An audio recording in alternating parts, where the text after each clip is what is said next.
करके खड़ी हुई हूँ। मेरा पहला सवाल ये है गुरुजी की मम्मी जैसे जितिया करती है, हम लोग 3 भाई बहन हैं, 2 बहनें हैं, 1 भाई, और मेरे घर में एक छोटा सा कुत्ता भी है। तो वो गुरुजी भाई बहन के समान ही है समझ लीजिए, मतलब मम्मी हम लोगों के कंपैरिजन में उसको ज़्यादा प्यार करती है। मोस्ट ऑफ द टाइम उसके पीछे ही मम्मी का जाता है। तो जब मम्मी जितिया करती है तो कहते हैं सबको पहनाती हो वो बद्दी जितिया वाला, तो क्या हम उसको भी पहना सकते हैं? क्या पहनाती हैं? वो जितिया जो पहनते हैं ना, अभी जितिया वाला जो पर्व था कुछ दिन पहले। हाँ हाँ, या देखो नहीं पहनाना चाहिए? ये क्या होता है, पहले ये समझाओ, हम अभी समझे नहीं क्या होता है। भाषा मिसमैच हो रही है। मैं बताती हूँ, जैसे पति के लिए तीज किया जाता है, करवा चौथ किया जाता है, ठीक उसी प्रकार से बच्चों के लिए जितिया का पर्व किया जाता है। हमारे यहाँ उसे संतान सप्तमी कहते हैं शायद, मुझे इसका ज्ञान नहीं है। हाँ हाँ, हमारे यहाँ उसको संतान सप्तमी बोलते हैं। ठीक जी, ठीक है, ठीक है। देखो, बच्चों के साथ बच्चों का व्यवहार करो, जीव मात्र से प्रेम करना बुरा नहीं है। सबसे प्रेम करो, सबको रोटी दो, सबको प्यार करो, सबको दुलार करो। प्यार दुलार करने में कोई बुराई नहीं, पर हर चीज की मर्यादाएं हैं। आप जितना प्यार अपने पति से करती हैं, आप उतना प्यार, उस तरह का प्यार पर पुरुष से करेंगे तो ये मर्यादा के खिलाफ है। मतलब प्यार अब कहें कि नहीं जी जैसा हम अपने पति से करते हैं वैसे तुमसे भी करेंगे, वो अमर्यादित हो जाएगा। उसी तरह हम गाय से जो व्यवहार कर सकते हैं वो कुत्ते से नहीं कर सकते। तो हर चीज की एक मर्यादा है। कुत्ते को देहली के बाहर रखा जाता है, घर के अंदर नहीं। बट वो तो हमेशा घर में ही रहता है। वो आपकी अज्ञानतावश है। कुत्ता जहां जहां अपने पांव रख देता है, कुत्ता जहां जहां होता है, वो अशुद्ध हो जाती है जगह। कुत्ता के स्पर्श से अशुद्धि आती है। इसलिए कुत्ता को रोटी खिलाने का विधान तो है। कुत्ते को आवश्यकता है तो आप उसकी दवाई भी कराइए, है ना। अनायास उसे छूने का विधान नहीं है। तो फिर गुरुजी उसको घर से बाहर कर दें? बाहर क्या, कुत्ते घर के अंदर रहे कब? आज के जमाने में फैशन का जमाना, तो लग्जरी गाड़ियों में घूम रहे हैं कुत्ते। गाय है आपके घर में? नहीं गुरुजी, उसके लिए इसलिए नहीं पॉसिबल है क्योंकि आप फ्लैट में नहीं रख सकते हैं। आप खुद अगर रेंट पे रहते हैं तो समस्या तो यही है कि आज हम कुत्ते को रखने को पॉसिबल मानते हैं, पर गाय को रखना इम्पॉसिबल मानते हैं। गुरुजी, दिक्कत तो कुत्ते से भी है बहुत लोगों को। लॉजिकली देखा जाए, अगर उसको हम बाहर लेकर के जाते हैं शौच के लिए तो उससे भी दिक्कत है, लेकिन कुत्ते में मैनेज हो जाता है क्योंकि हम बाहर लेके जाते हैं। एक्चुअली कुत्ते में आप लोग मैनेज करना सीख गए हैं। काश गाय के साथ भी मैनेज करना सीख गए होते तो गाय भी मैनेज हो जाती है अभ्यास से। अब कुत्ते के संग रहते रहते अभ्यास हो गया है। गाय भी ना, छोटी सी गाय आती है जो हिमालय तरफ की गाय है ना, वो बहुत छोटी सी होती है। वो गाय यदि आप घर में रखेंगे तो वो आपके बिस्तर में सो सकती है, वो आपके संग खा सकती है। मतलब इतनी छोटी सी होती है, 1 लीटर दूध देती है वो, और इतनी प्यारी गाय होती है, इतनी सुंदर होती है। मतलब पूरे भारत देश की सर्वश्रेष्ठ नस्ल है वो, सबसे सुंदर सर्वश्रेष्ठ गाय। वो गाय सिर्फ कम दूध देती है। मतलब अपनी गौशाला में जितने छोटे छोटे बछड़े हैं ना, छोटे छोटे, मतलब सामान्य गैया का जो बछड़ा 1 महीने में होता है ना, उतनी बड़ी तो वो पूरी गाय होती है। मतलब उसे आप गोद में लेके जा सकते हैं। वो बच्चे की माँ बन गई है, लेकिन उस गाय को आप अपनी गोद में ले सकते हैं, वो भी गाय होती है। तो कुत्ते वालों को उस गाय के साथ मैनेज कर लेना चाहिए।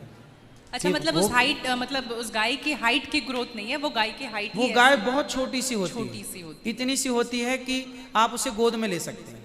आप उसे गोद में लेके पूरे घर में घूम सकते हैं। मतलब इतनी छोटी गाय होती है वो। देखो, भगवान को पता था कलयुग में ऐसा होगा, इसलिए ऑप्शन दे रखा है। आप कुत्ते को गोद में लेके घूमते हैं, पर भगवान ने ऑप्शन दे रखा था, हम लोगों का ध्यान उस तरफ गया नहीं। सही बात। गुरुजी, मेरा दूसरा सवाल ये है कि ये सवाल बेसिकली मेरी बहन के घर वालों का है। चिकन नहीं खाना चाहिए क्योंकि उसमें जान होती है, कोई भी जानवर नहीं खाना चाहिए क्योंकि जान होती है। प्लांट में भी तो जान होती है ना गुरुजी? हाँ, होती है। तो फिर हम उसको तोड़ते हैं तो उसको नहीं दर्द होता? ऐसा उनके घर वालों का सवाल है, मेरे माध्यम से। नहीं, आप ठीक कह रहे हैं। देखो, किसी आप ना गेहूं को चबा जाइए, जी, चने को चबा जाइए, दालों को चबा जाइए, तो वो रोती नहीं है, चीखती नहीं है, उसमें रक्त नहीं होता, हड्डी नहीं होती, मांस नहीं होता, वो चीखती नहीं है, चिल्लाती नहीं है ना। पर आप मुर्गी को मारिए तो वो चीखेगी, चिल्लाएगी, भागेगी, खून है, हड्डी है, मांस है ना। एक्चुअली सिद्धांत है ना, देखो इतने सारे मर्द हैं, लेकिन इतने सारे मर्दों में एक मर्द ऐसा है जो आपका हाथ पकड़ के रह सकता है, आपका हाथ पकड़ के घूम सकता है, कोई कुछ नहीं बोल सकता, क्योंकि वो आपका पति है ना। समाज ने आपको इजाजत दे दी, आपकी मांग भर गई, मंगलसूत्र आ गया, अब समाज ने स्वीकार कर लिया कि ये मर्द, ये पुरुष अब आपका पति है। अब आपको दूसरे पुरुषों के साथ देखा गया तो आप अच्छे नहीं माने जाएंगे। तो जैसे समाज ने एक पुरुष के संग, एक स्त्री के संग इजाजत दे दी, शास्त्र ने इजाजत दे दी कि आप इसके साथ रह सकते, ये लीगल है, उसी तरह आपको गेहूं, चावल, अंकुरित अनाज चीजें, दाल, चावल, सब्जी, रोटी खाना लीगल, वेद ने आज्ञा दे दी, ये खा सकते हैं, मांस के लिए आज्ञा नहीं दी। पतिव्रता नारी पराये मर्द के संग, पराये पुरुष के संग घूमेगी तो समाज उसे ठीक नहीं कहेगी। उसी तरह हमें शास्त्र आज्ञा करते हैं कि हमारे ठाकुर जी, हमारे राम फल खाते हैं, हमारे राम फल खाते हैं, दाल, चावल, साग, सब्जी, बादाम, काजू ये खाते हैं, तो हमारे राम, हमारे कृष्ण खाए, मतलब वेद ने आज्ञा दे दी कि आप ये खा सकते हैं, ये खाने का पदार्थ है। मांस शेर के लिए है, बिल्ली के लिए है, कुत्ता के लिए है। क्या आप कुत्ता हैं? क्या आप बिल्ली हैं? क्या आप शेर हैं? क्या आप चीता हैं? नहीं। फिर जब हम मनुष्य हैं तो मनुष्यवत व्यवहार करें जी। हम वो ना खाएं जो हमारे लिए नहीं है। अब मांस खाने वाले जानवर ना, आप गौर से देखिएगा, मांस खाने वाले जितने जानवर होते हैं, कुत्ता, बिल्ली, चीता, शेर, सब जीभ से चाट चाट के पानी पीते हैं जी। आपने कुत्ते को पानी पीते देखा हो, लेकिन आप कैसे पानी पीते हैं? होंठों से पीते हैं, मुंह से पीते हैं। गाय कैसे पानी पीती है? मुंह से, जैसे हम लोग पीते, कुत्ता चाट के, बिल्ली चाट के। मतलब शाकाहारी जानवर और मांसाहारी जानवर दोनों ईश्वर ने बनाए हैं। गाय को आप मांस परोसिए, नहीं खाएगी, वो बकरी को मांस परोसिए नहीं खाएगी, भैंस को मांस परोसिए नहीं खाएगी। जब जानवर होके अपने धर्म में अड़े हैं, तो हम इंसान क्यों अपना धर्म छोड़ रहे हैं? अब जो मांसाहारी जानवर होते हैं, उनको आप ध्यान से देखना, उनके पांव में नाखून होते हैं, जबकि शाकाहारी जानवर के खुर पाए जाते हैं। जैसे गाय का खुर होता है, बकरी का खुर होता है, भैंस का खुर होता है, जबकि चीता का, शेर का, कुत्ते का, बिल्ली का।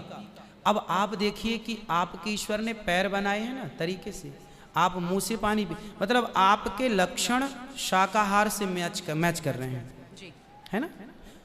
बिल्ली के, कुत्ते के यहाँ कहना है दांत बड़े बड़े होते हैं मांस फाड़ने के लिए, आपके नहीं है। मतलब आप ईश्वर की तरफ से शाकाहार। और अब मैं नहीं कहता, आप मेडिकल साइंस का अध्ययन करके देखिएगा, साइंटिस्ट लोग अब सिद्ध, अभी मैं इंग्लैंड गया था, वहाँ मुझे बताया कि जो अंग्रेज लोग, इनके बाप दादी जो मांस खाते चले आए हैं, अब कुछ अंग्रेज लोग इतने जागरूक हो गए हैं कि अब वो मांस नहीं खाते। वो कहते हैं कि अब इसको खाने से बीमारियां बढ़ रही हैं, लोग परेशान हो रहे हैं। पहले के लोग जंगल में कंदमूल फल खाते थे, ये अब खाने लग गए हैं, सुअर खा रहे हैं, कुत्ता खा रहे हैं। अब बहुत सारे लोग शाकाहार की तरह जो जागरूक हैं बढ़ रहे हैं। तो आप और हम तो पहले से जागरूक हैं, तो हम क्यों अपने आप को मांसाहार की तरफ ले जाएं? क्यों किसी की हड्डी चबाएं? बताइए, हमारे यहाँ मुर्दे को छूने से लोग नहाते हैं, कितनी दुर्गंध है। अब देखो, आप गेहूं, आप पालक काटो, गोभी काटो, है ना, मूली काटो, गाजर काटो, दाल पकाओ, कोई दुर्गंध आती है आपकी रसोई में? नहीं। लेकिन आप मुर्गी पकाओ, मुर्गी काटो, बिल्कुल वो बदबू से भर जाएगा। मतलब आपकी नाक भी आपको गवाह देने लग जाएगी, भाई बस कर, है ना। तो शरीर एक्सेप्ट नहीं करता, आप जबरदस्ती खिला रहे। गुरुजी, मेरा तीसरा प्रश्न ये है कि जैसे हम लोग एकादशी करते हैं और किसी दिन अगर हम बाहर रहते हैं और उस दिन एकादशी है, फॉर एग्जांपल हम आउट ऑफ स्टेशन है और उस दिन ख्याल नहीं कि एकादशी है, तो अगर हम बाहर चावल खा लेते हैं या लहसुन प्याज खा लेते हैं तो क्या वो ब्रेक हो जाता है पर्टिकुलर एकादशी उस दिन का, या पूरा कंटिन्यूड रहता है जो 108 हम कर रहे हैं? कंटिन्यू कैसे रहेगा? वो पर्टिकुलर वाला कैंसिल होता है ना जिस दिन हम खा लिए बाहर। हाँ, आपने जो खा लिया वो एकादशी भंग हो गई जी, और पीछे से जो हम कंटिन्यू जो करते आए हैं वो तो जो किया वो मिलेगा, जो आगे करेंगे वो मिलेगा। पर हमें इस बात का ध्यान रखना चाहिए। यदि आपने एक बार खा लिया, एकादशी के दिन कोई ने धोखे से कुछ खा लिया, चावल खा लिया, रोटी खा ली, बिस्किट खा लिया, तो भगवान से क्षमा मांगनी चाहिए, प्रभु अज्ञानवश हुआ, हमें क्षमा कीजिए। और फिर उतने को ही फलाहार मान लेना चाहिए, फिर कुछ नहीं खाना चाहिए। जैसे आज आपने धोखे से चावल खाया, आपने खाया ही एक कौर, तभी याद आया आज तो एकादशी। अब आप बोलेंगे नहीं, हे प्रभु अपराध हुआ, क्षमा, भगवान का नाम जप करो और उसको ही अब मान लो कि मेरा पारण हो गया, अब फिर मैं कुछ नहीं खाऊं, तो फिर वो पूरी एकादशी मान ली जाएगी। गुरुजी, मेरा चौथा सवाल ये है कि आप कहते हैं दारू पीना पाप है, चिकन खाना पाप है क्योंकि उसमें जान है। दारू में ऐसी कौन सी चीज मिली होती है कि उसको पीने से पाप हो जाता? अगर आप पी के कुछ गलत कर रहे हैं तो फिर गलत है लॉजिकली, तो फिर पाप क्यों? और अगर दारू में नशा चुकी होता है, अगर वो पाप है, तो फिर तो पुड़िया खाना, सिगरेट पीना, सारी चीजें पाप में आ जाएंगी। पाप अलग विषय है, अभी मैं समझा देता हूँ आपको। जब हमारा देश गुलाम था जी, तो एक अंग्रेज ने एक पंडित जी की कनपटी पे बंदूक रखी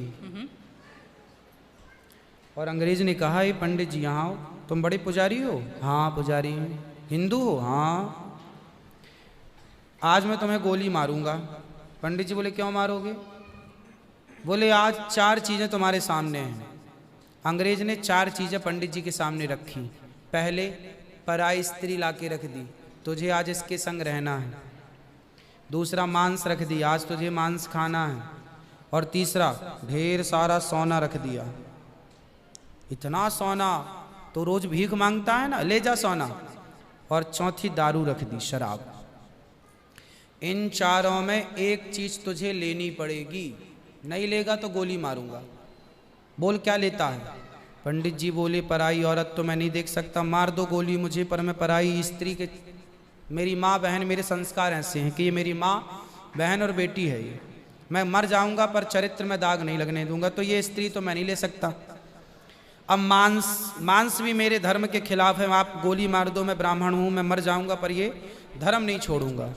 और रहा ये सोना भी नहीं लूंगा, क्योंकि मैं भीख इसलिए बेईमानी करता तो भीख क्यों मांगता?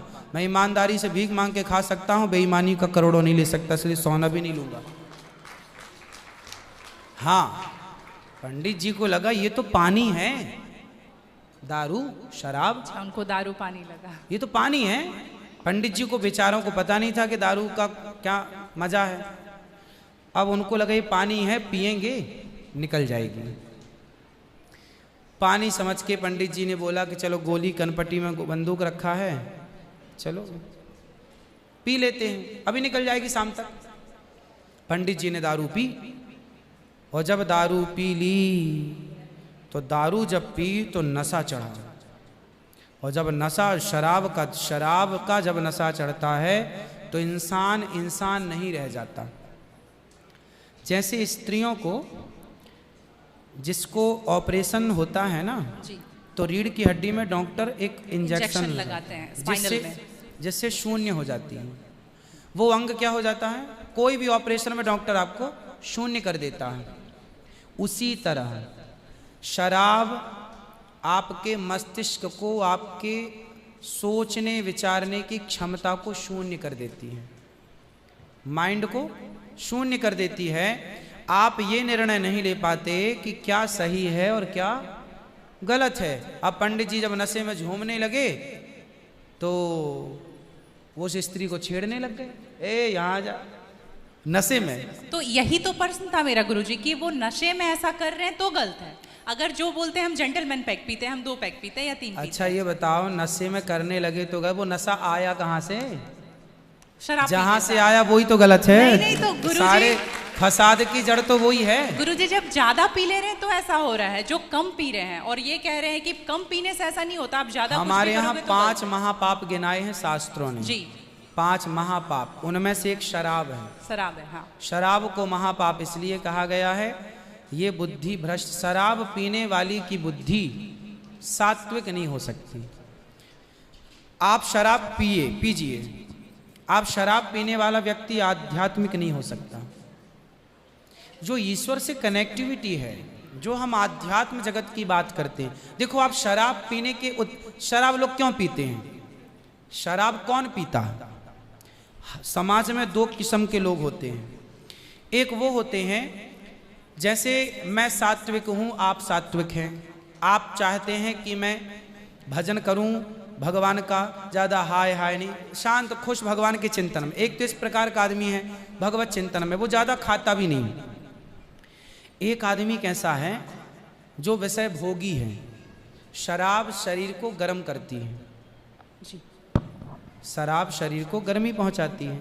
और जो व्यक्ति भोगी होता है, जिसे भोगों को भोगना है, वो लोग शराब का उपयोग करते हैं अपने भोगों की क्षमता को बढ़ाने के लिए। अब जिसे भोगना है वो तो अपनी क्षमता भोगों की बढ़ाए और शराब पिए, परंतु जिसे भगवत प्राप्ति करना हो, ईश्वर से नेह करना हो, मन लगाना हो, संत लोग 1 टाइम भोजन करते हैं, 2 टाइम नहीं खाते। बोले शरीर को केवल जिंदा रखना है, ज्यादा खिलाएंगे तो शरीर फिर हानिकारक है, मन भटकेगा। इसलिए यदि आपके अंदर ईश्वर की प्राप्ति की साधना है तो आपका आहार विहार शुद्ध अपने आप हो जाएगा। और मन में यदि कामना है तो फिर लोग तो चरस भी पीते हैं, अफीम भी लेते हैं। ये सब चरस अफीम क्या करती हैं? शरीर को उत्तेजित करती हैं। ये सब शरीर को उत्तेजित करने वाले पदार्थ हैं। तो बाकी जितने भी नशा वाली चीज हैं, हाँ। गुटखा, खैनी, दारू जो भी हैं, ये सारे फिर उतने ही इक्विवेलेंटली सब नुकसानदायक है। खैनी से कैंसर होता है, सिगरेट से लंग्स खराब होते हैं। गुल से क्या होता है गुरुजी? किससे? गुल जो करते हैं, गुल क्या होता वो है? पाउडर एक होता है ना? नहीं वो मैं जानता नहीं। चरस अफीम क्या कहते हैं? क्या है? ड्रग्स? नहीं, वो ड्रग्स नहीं होता, डब्बे में आता है गुल। नहीं, वो गांव के लोग को मैंने देखा करते हुए। हाँ? तंबाकू चूना? नहीं, वो मैं उसके बारे में पहली बार सुन रहा हूँ, अब रिसर्च करना पड़ेगा वो चीज क्या है। मतलब कुछ भी नशीला पदार्थ देखो गलत है, सब गलत है, सब गलत। शराब कौन सी सही है? सिगरेट कोई पिए तो कौन सा समझदार है? आप खैनी खाएं, गुटखा खाएं, अब कौन सही? इसे कौन कहे? मूर्ख ही सही कहेगा, खाने वाला ही सही कह सकता है। तो मतलब सब इक्वली उतना ही पाप है। पाप पुण्य अलग विषय हो गया। नहीं गुरुजी, आप कहते हैं कि शराब को पाप माना गया है, ये सारी चीज पाप के अंतर्गत है। अब सेहत खराब हो ही जाएगी। शराब के नशे को पाप माना गया है, बाकी चीजें गलत हैं। ठीक है। महापाप में शराब को लिया गया है, बाकी चीजों को गलत। सही कैसे हो सकती है? खैनी और सिगरेट और बाकी चीजें। महापाप में शराब को गिना। देखो, एक होता है महापाप, एक होता है पाप जी। महापाप 5 प्रकार के हैं, पाप अनेक प्रकार के हैं। तो पाप है, गलत है, ये सब चीजें गलत हैं। शराब महापाप है। आगे ठीक है गुरुजी, मेरा लास्ट प्रश्न आपके माध्यम से ये बुलवाना है। बहुत सारे लोग खच्चर पर जाते हैं केदारनाथ, और वैष्णो देवी भी जाते हैं खच्चर पे। अगर आप देख रहे हैं तो अभी रिसेंट का वीडियोस देखे होंगे, तो उनको चरस पिला करके लेकर के लोग जा रहे हैं। किसको? खच्चर को जी। एक नाक बंद करके एक नाक से पिला रहे हैं, और आपको यहाँ पे बहुत सारे लोग एडमायर करते हैं, इवन 11 मिलियन लोग एडमायर करते हैं। अगर आप ये बोल देंगे कि आप धाम जाते हो तो जाओ, लेकिन पैदल जाओ, इनका प्रयोग मत करो, तो मेरे लिए बहुत अच्छा होगा, क्योंकि हम बहुत ज़्यादा ही एनिमल लवर हैं। तो ये देख करके लगा था मुझे कि कभी आऊंगी यहाँ तो आपके माध्यम से। इसलिए पहले के लोग जब तीर्थ यात्रा पर वहाँ केदारनाथ बद्रीनाथ जाते थे तो इस उद्देश्य से जाते थे कि अब वापस नहीं आना।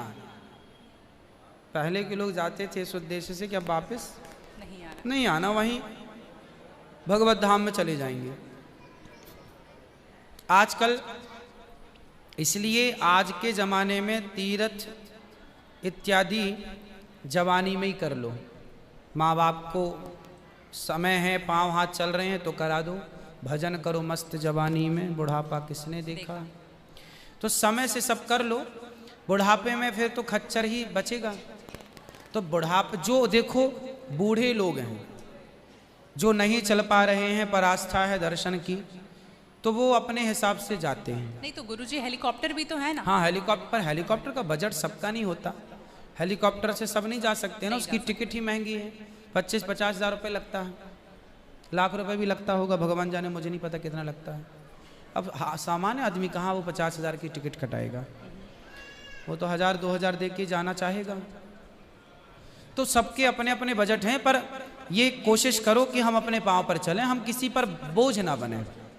ये सही है कि हम किसी जीव को परेशान ना करें। यदि वो गधा वधा जो भी है खच्चर, वो यदि स्वस्थ है, क्योंकि हमारे यहाँ राजाओं के ज़माने में घोड़ों पर ही सवारियाँ होती थी, रथ घोड़ों के द्वारा ही चलाए जाते थे, तो उन घोड़ों का ध्यान भी रखा जाता था। पंच परमेश्वर कहानी है, जुम्मन सिंह खलगू चौधरी, उसमें एक इक्का गाड़ी की भी कहानी है ना। तो उसमें बैल के द्वारा इक्का गाड़ी चलाई गई, उसका जिक्र है। तो हमारे यहाँ पहले ना, जैसे किसान खेत में जोताई करते थे, जुताई तो बैलों से होती थी, तो बैलों को ना दिन भर जुताई में रखते थे और रात भर उनको चराते थे। रात भर वो अच्छा घास खाएं, दिन भर उनको जब भी गर्मी पड़े 2 घंटे का रेस्ट, 2 घंटे छोड़ दें, वो चर लें, वो पानी पी लें, मतलब उनका प्रॉपर ख्याल रखा जाता था। आज कुछ लोग क्या है, पैसे कमाने के लिए उनका ख्याल तो रखते नहीं हैं, और वो पैसे लेने के चक्कर में ना उसको भरपेट खिलाते हैं, ना उसका पानी का ध्यान, ना खाने का ध्यान, तो वो कमज़ोर हो जाता है, मर जाता है कई बार। वही प्रॉब्लम है गुरुजी, वो 5-5 बार चढ़ाते हैं और आने के टाइम पे पूरा पाँव टूट जैसा जाता है और फिर उसका ध्यान नहीं रखते। उसकी खिलाई पिलाई हो, और एक समय होता है, यदि जवान है तो उसको उपयोग में लिया जाए, बूढ़ा है तो उसको रिटायर कर दिया जाए। अब बूढ़े गधे के ऊपर भी लोगों को बिठा कर ले जाएंगे, तो एक हर व्यक्ति जानवर हो या इंसान हो, हर चीज़ की क्षमता होती है। जवानी सबके साथ होती है और बुढ़ापा भी सबके साथ होता है। तो उन लोगों को भी इस बात का ख्याल रखना चाहिए। आप लोग भी अपने पाँव पर चलने की कोशिश करें, और कुल मिला के जीव पर कोई भी भार ना बने, जीव मात्र को हम परेशान ना करें। जी धन्यवाद गुरुजी, थैंक यू।